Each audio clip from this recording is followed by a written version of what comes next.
उत्तर प्रदेश के कानपुर जिले के गीतानगर की रहने वाली अनुष्का एक उच्च शिक्षित परिवार से ताल्लुक रखती थी। उसके यहाँ किसी चीज की कोई कमी नहीं थी, इसलिए उसका पालन पोषण बड़े ही नाजों में हुआ था। उसकी पढ़ाई लिखाई भी अच्छे स्कूल कॉलेज में हुई थी। उच्च शिक्षा पूरी करते करते अनुष्का जवान हो चुकी थी। तब पिता ने उसकी शादी अपनी ही हैसियत वाले परिवार में कर दी। शादी के बाद अनुष्का पति के घर चली गई। कहते हैं कि शादी के बाद लड़की के नए जीवन की शुरुआत अपने पति के संग होती है। वहां उसे ससुराल के मुताबिक ही खुद को ढालना होता है। अनुष्का ने भी ऐसा ही किया।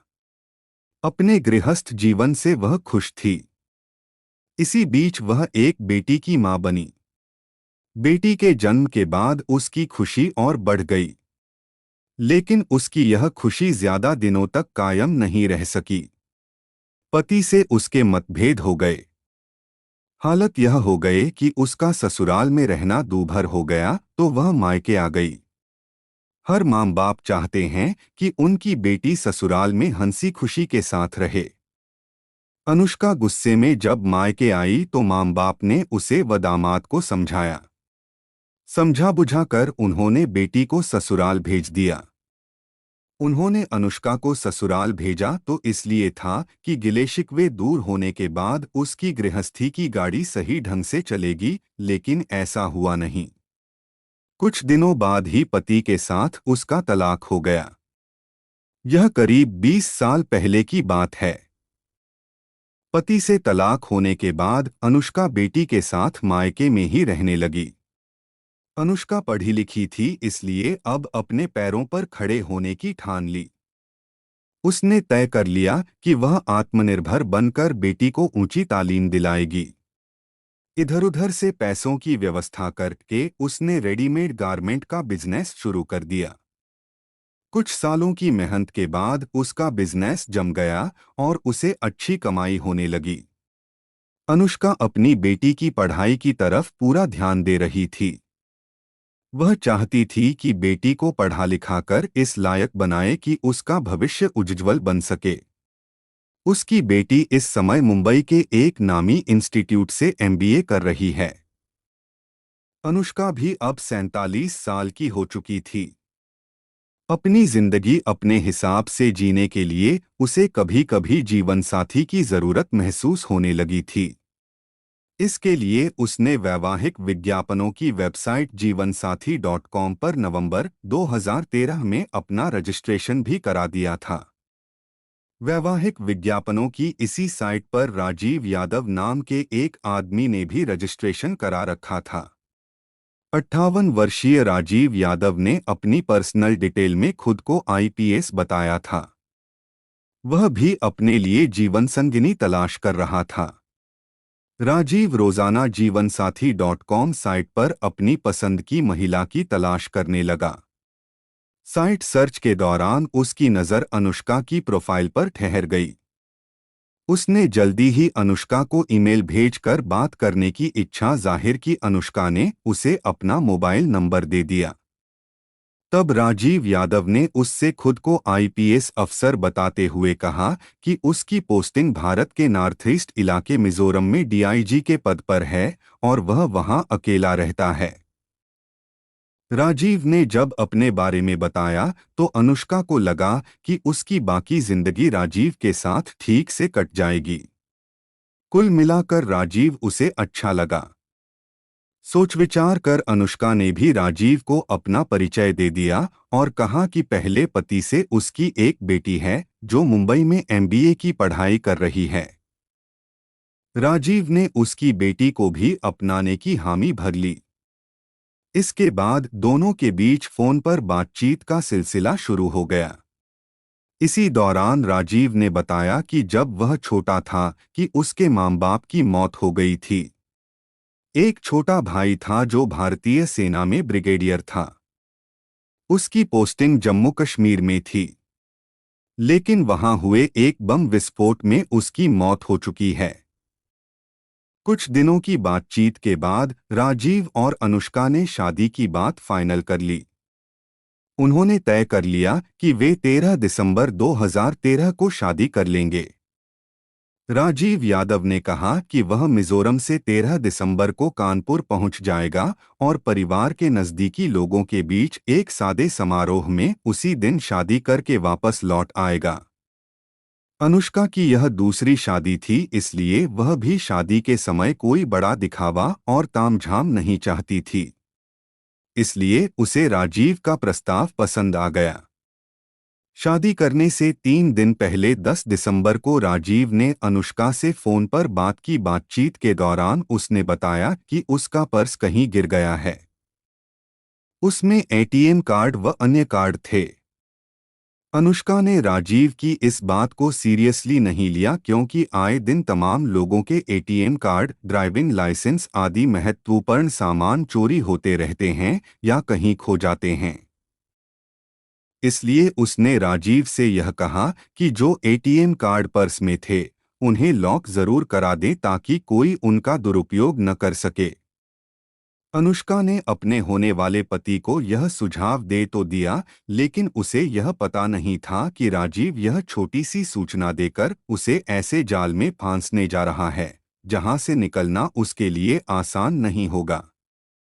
दोनों की फोन पर रोजाना ही बातचीत होती थी। अनुष्का उसकी बातों से इतनी प्रभावित हो गई थी कि उस पर आंखें मूंद कर विश्वास करने लगी थी। 13 दिसंबर की दोनों की शादी होने वाली थी, इसलिए अब केवल 2 दिन ही बचे थे। 2 दिनों बाद वे एक दूसरे से पहली बार मिलने जा रहे थे। अनुष्का की खुशी बढ़ती जा रही थी। ये 2 दिन उसे 2 साल से भी ज्यादा लंबे लग रहे थे। एक एक पल का वह बड़ी बेसब्री से इंतजार कर रही थी। इससे पहले कि अनुष्का राजीव यादव के साथ शादी के बंधन में बंध पाती, उसे ऐसी खबर मिली कि उसके पैरों तले जैसे जमीन ही खिसक गई। 11 दिसंबर 2013 को राजीव ने अनुष्का को फोन करके कहा, अनुष्का, मेरे साथ एक वाकया हो गया है। कल रात बदमाशों से हुई मुठभेड़ के दौरान मेरे पैर में गोली लग गई है। इसके अलावा मेरे कूल्हे की हड्डी में भी फ्रैक्चर हो गया है। इस समय मैं मिजोरम के एक प्राइवेट अस्पताल में हूं। यह खबर सुनते ही अनुष्का घबरा गई। वह फोन पर ही इस घटना पर दुख जताने लगी। तभी राजीव बोला, अनुष्का, तुम मेरी चिंता मत करो, जल्दी ही ठीक हो जाऊंगा। लेकिन तुम्हें तो मालूम ही है कि कल मेरा एटीएम कार्ड कहीं गिर गया था। यहाँ अस्पताल में कुछ पैसों की जरूरत है। यदि संभव हो सके तो कुछ पैसे ऑनलाइन ट्रांसफर कर दो। ठीक होने के बाद मुझे विभाग से सारा पैसा मिल जाएगा, तब मैं तुम्हारे पैसे लौटा दूंगा। मैं अपने बॉडीगार्ड का अकाउंट नंबर मैसेज कर रहा हूं, उसी में डाल देना। बॉडीगार्ड बैंक से पैसे लाकर अस्पताल में जमा करा देगा। कुछ ही देर बाद अनुष्का के फोन पर राजीव द्वारा भेजा गया मैसेज मिला। उसने मैसेज में बैंक का खाता नंबर भेजा था। अनुष्का ने 12 दिसंबर 2013 को राजीव के भेजे गए कारपोरेशन बैंक के खाता नंबर 12480010100345 में 75,000 रुपये ऑनलाइन ट्रांसफर कर दिए। अनुष्का कामना करने लगी कि राजीव जल्द ठीक हो जाए। चूंकि राजीव उसका होने वाला पति था, इसलिए उसका ध्यान उसकी तरफ ही लगा हुआ था। वह दिन में कई कई बार फोन करके उसका हालचाल मालूम करती रहती थी। 19 दिसंबर 2013 को राजीव ने अनुष्का को फोन करके कहा कि उसकी हालत ठीक न होने की वजह से उसे चेन्नई के अपोलो अस्पताल ले जाया जा रहा है। वहां उसके ऑपरेशन वगैरह पर मोटा पैसा खर्च होने की उम्मीद है। उसने उससे और पैसे भेजने को कहा। अनुष्का नहीं चाहती थी कि राजीव को कुछ हो जाए, इसलिए उसने उसी दिन उसके द्वारा भेजे गए खाता नंबर में 4.25 लाख रुपए जमा करा दिए। 13 दिसंबर जो शादी की तारीख मुकर्रर की गई थी, वह अचानक आई विपदा की वजह से निकल गई। धीरे धीरे 2013 बीत कर नया साल 2014 भी आ गया। अनुष्का का मन कर रहा था कि अस्पताल जाकर वह राजीव को देख आए, लेकिन बिजनेस और अन्य वजहों से वह चेन्नई नहीं जा सकी। वह फोन पर जरूर उसके संपर्क में रही। अनुष्का ने राजीव से कह दिया था कि वह इलाज की चिंता न करे। जितना भी संभव हो सकेगा वह उसकी मदद करेगी। एक दिन राजीव ने उससे कहा, डॉक्टरों ने बताया है कि इलाज लंबा चलेगा, जिसमें पैसों की भी जरूरत पड़ेगी। मेरे ठीक होने तक तुम जरूरत के मुताबिक पैसे देती रहना। ठीक होने पर मैं तुम्हारे सारे पैसे वापस कर दूंगा। आप पैसों की चिंता न करें, बस अपना ख्याल रखें, अनुष्का बोली। अनुष्का मेरे एक दोस्त हैं, अजय सिंह यादव, जो यहीं पर डीआईजी हैं। मैं उनका आईसीआईसीआई बैंक का खाता नंबर एसएमएस कर रहा हूं। तुम उसमें भी पैसे भेज सकती हो। पैसे भेजने के बाद तुम मुझे फोन जरूर कर देना, राजीव ने बताया। इस तरह 12 दिसंबर 2013 से 7 फरवरी 2014 तक अनुष्का अलग अलग बैंक खातों में राजीव यादव के 24.5 लाख रुपए भेज चुकी थी। इसी बीच राजीव ने उसे बताया कि उसका ब्लड प्रेशर लगातार बढ़ रहा है और कूल्हे का ऑपरेशन करने के लिए उसे चेन्नई से हैदराबाद के अपोलो अस्पताल भेजा जा रहा है। राजीव की हालत दिन प्रतिदिन बिगड़ने की बात सुनकर अनुष्का को और ज्यादा चिंता होने लगी। उसने राजीव को अस्पताल जाकर देखने का प्रोग्राम बना लिया। 21 फरवरी 2014 को वह हैदराबाद के अपोलो अस्पताल पहुंच गई। अस्पताल पहुंचने पर उसे जो सूचना मिली, उसे सुनकर उसके होश ही उड़ गए। अस्पताल से उसे जानकारी मिली कि राजीव यादव नाम का कोई पुलिस अधिकारी अस्पताल में भर्ती ही नहीं है, जबकि राजीव ने उसे उसी अस्पताल में भर्ती होने की बात कही थी। जब वह इस अस्पताल में नहीं है तो कहाँ गया? कहीं ऐसा तो नहीं कि उसे किसी और अस्पताल भेज दिया हो? यह सोचकर उसने उसी समय राजीव को फोन मिलाया। उसका फोन स्विच्ड ऑफ आ रहा था। कई बार फोन मिलाने के बाद भी फोन स्विच्ड ऑफ मिलता रहा तो निराश होकर वह कानपुर लौट आई। घर लौटने के बाद उसने राजीव को फिर से फोन मिलाया। इस बार फोन मिलने पर बात हुई तो राजीव ने अपनी सफाई में कहा कि सुरक्षा कारणों से वह अस्पताल में दूसरे नाम पर भर्ती हुआ है। राजीव ने उससे पैसों की और डिमांड की तो अनुष्का ने उसे अब पैसे न होने का बहाना बना दिया। अनुष्का ने जब उससे पूछा कि वह अस्पताल में किस नाम से भर्ती है तो उसने वह नाम नहीं बताया, बल्कि उसने फोन फिर से स्विच्ड ऑफ कर लिया। इससे अनुष्का को राजीव की बातों पर शक होने लगा था।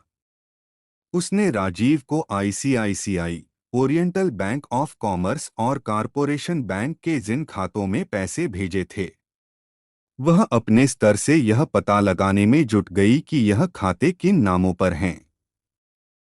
उसे पता चला कि आईसीआईसीआई बैंक और ओरिएंटल बैंक ऑफ कॉमर्स के खाते अजय सिंह यादव के थे, जो ग्रेटर कैलाश पार्ट 2 नई दिल्ली का रहने वाला था, जबकि कारपोरेशन बैंक का खाता अमित चौहान का निकला, जो नोएडा के छलेरा गांव का रहने वाला था।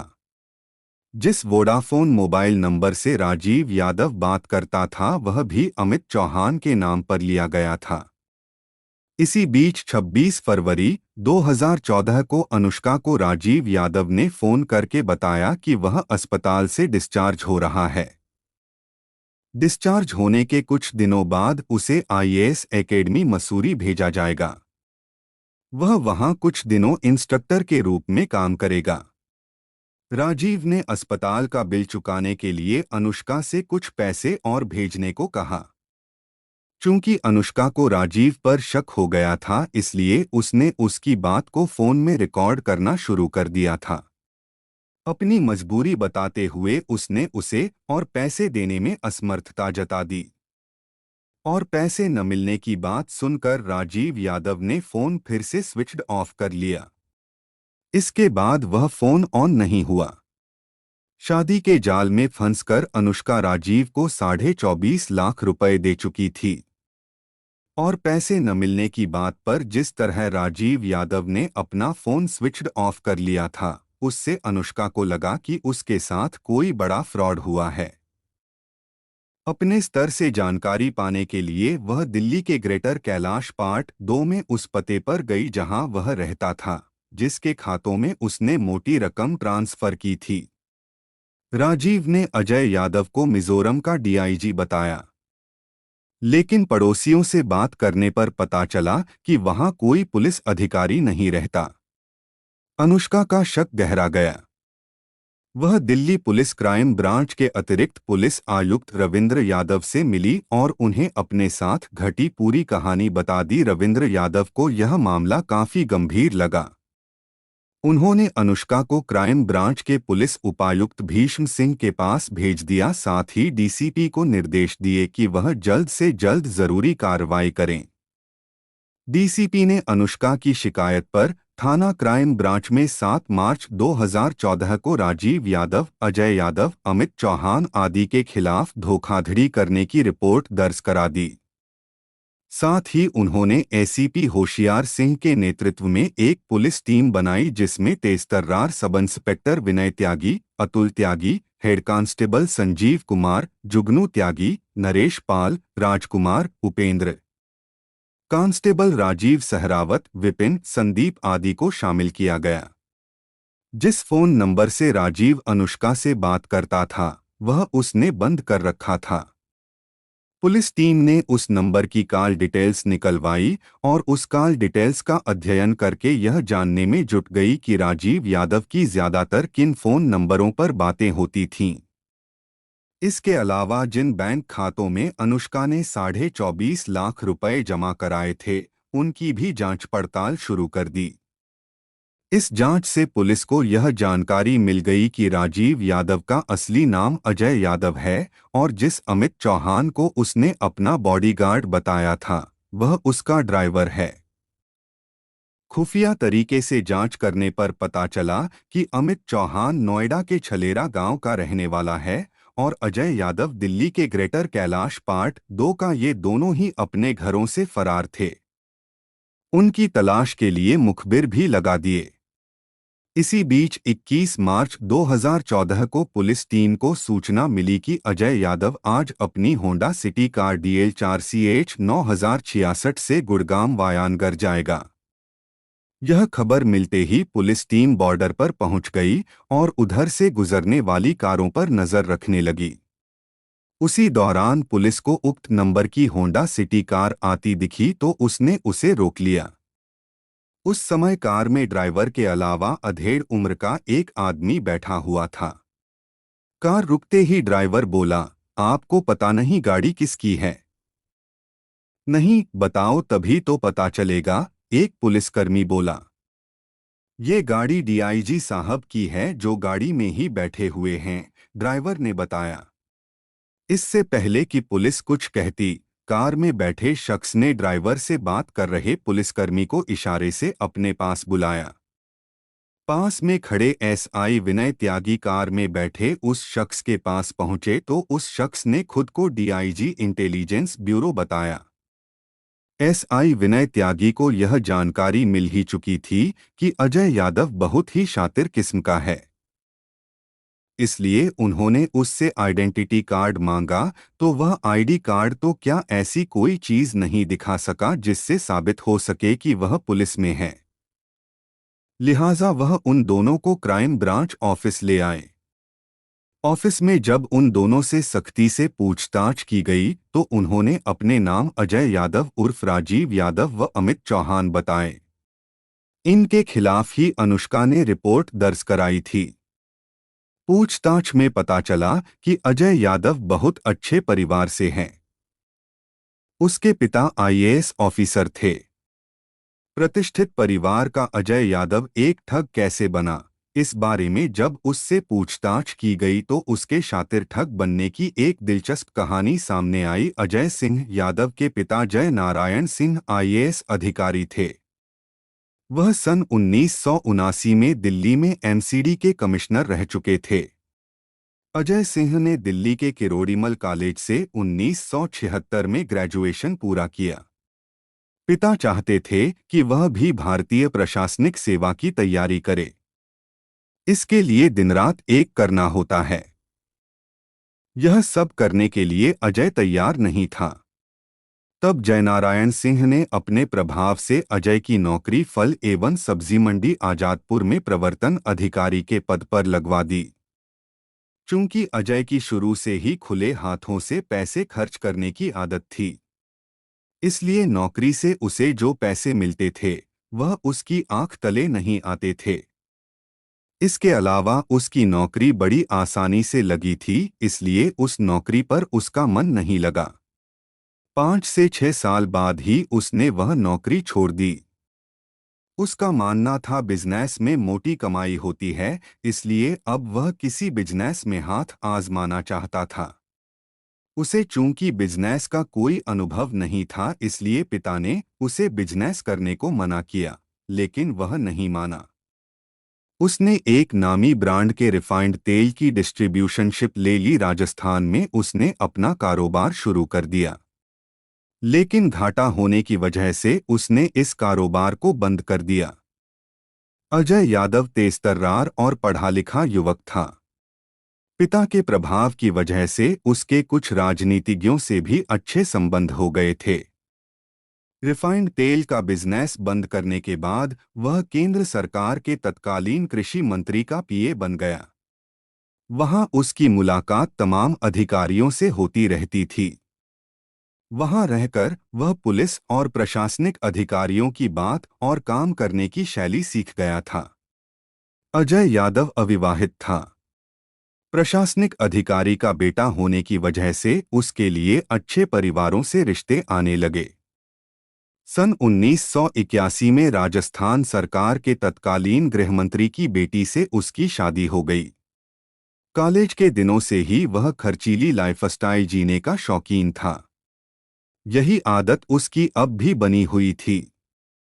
मंत्री का पीए बनने के बाद वह जो कमा रहा था, उस कमाई से भी वह संतुष्ट नहीं था। लिहाजा उसने मंत्री के पीए की नौकरी भी छोड़ दी। उसी दौरान उसने दिल्ली में कुछ ब्लू लाइन बसें चलवाईं। बसों से उसे जो आमदनी होती थी, उससे ज्यादा उसके खर्चे थे। ऊपर से बसों की मेंटेनेंस में उसके मोटे पैसे खर्च हो जाते थे, लिहाजा उसने वे भी बेच दी। सन 1990 में अजय ने देहरादून स्थित अपने बंगले में होटल खोला, लेकिन उससे भी उसे अपेक्षा के मुताबिक इनकम नहीं मिली। अजय के खर्चे बढ़ते जा रहे थे, लेकिन आमदनी का कोई स्थायी स्रोत नहीं था। लिहाजा वह परेशान रहने लगा। तब उसने दिल्ली और हरियाणा की रियल एस्टेट कंपनियों में नौकरियां कीं। नौकरी में उसकी भागदौड़ ज्यादा हो गई थी, जिसकी वजह से उसे शुगर, उच्च रक्तचाप और अन्य कई बीमारियों ने घेर लिया। 2008-09 में वह पूरी तरह बेरोजगार हो गया, तो उसे पैसों की तंगी होने लगी।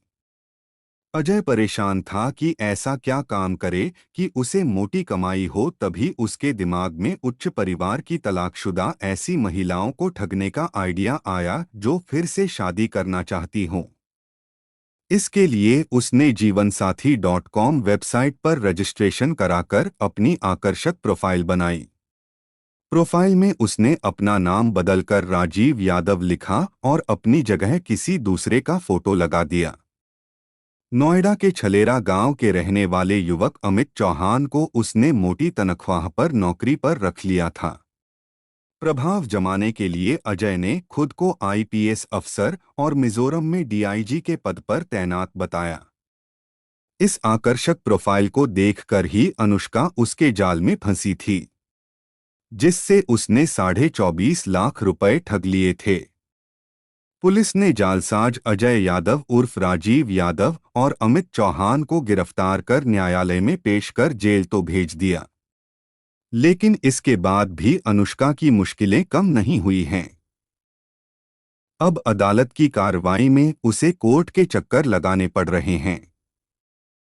अनुष्का की ही तरह शालिनी भी शादी के विज्ञापन की वेबसाइट के जरिए एक ऐसे व्यक्ति के चंगुल में फंसी कि उस युवक ने उसके 6 लाख रुपए बड़ी आसानी से ठग लिए। दिल्ली के कृष्णानगर इलाके के रहने वाला वरुण बीए सेकेंड ईयर किए हुए है। उसने दर्जनों संस्थानों में जॉब की, लेकिन कहीं भी टिक नहीं पाया। इसी दौरान उसने टीवी पर एक क्राइम शो देखा। शो में दिखाया गया था कि एक शख्स मैट्रिमोनियल साइट्स पर अकाउंट बनाकर किस तरह महिलाओं को ठगता था। उसी टीवी शो से प्रेरित होकर वरुण पाल ने भी मैट्रिमोनियल साइट्स के जरिए ठगी करने की योजना बनाई। योजना के तहत उसने मैट्रिमोनियल की 3 बड़ी वेबसाइट्स पर अपने कई अकाउंट बनाए और फेसबुक में हैंडसम दिखने वाले लड़कों की तस्वीरें लगा दीं। अपनी प्रोफाइल में उसने खुद को माइक्रोसॉफ्ट कंपनी का आईटी मैनेजर बताया। अपना प्रभाव जमाने के लिए वरुण ने अपनी फेसबुक में कुछ अच्छे बंगलों की तस्वीरें भी अपलोड कर दीं। उन बंगलों को वह अपने बताता था। खुद को रसूख वाला प्रोजेक्ट करने के बाद कई महिलाएं उसके जाल में फंसीं।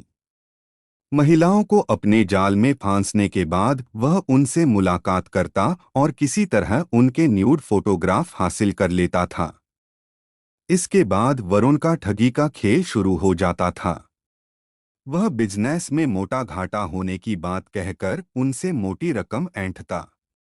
जब कोई महिला पैसे देने में आनाकानी करती तो वह न्यूड तस्वीरों के जरिए उसे ब्लैकमेल करता। शालिनी भी मैट्रिमोनियल साइट के जरिए वरुण पाल के जाल में फंस गई। वरुण ने शालिनी को शादी के जाल में फांसकर 6 लाख रुपए ठग लिए थे। शालिनी से जब वरुण ने और पैसों की डिमांड की तो शालिनी को एहसास हो गया कि उसे ठगा जा रहा है। उसने और पैसे देने से मना कर दिया तो वरुण ने उसे धमकी दी कि यदि पैसे नहीं दिए तो वह उसके न्यूड फोटो इंटरनेट पर डाल देगा। शालिनी अब समझ चुकी थी कि जिसे वह अपना जीवनसाथी चुनने जा रही थी वह बहुत शातिर ठग है। उसने उसे सबक सिखाने के लिए दिल्ली पुलिस की क्राइम ब्रांच में लिखित शिकायत कर दी। आर्थिक अपराध शाखा के डीसीपी एस डी मिश्रा ने इस मामले में त्वरित कार्रवाई करते हुए एक पुलिस टीम बनाई। पुलिस टीम ने 8 अगस्त 2014 को आरोपी वरुण पाल को गिरफ्तार कर लिया।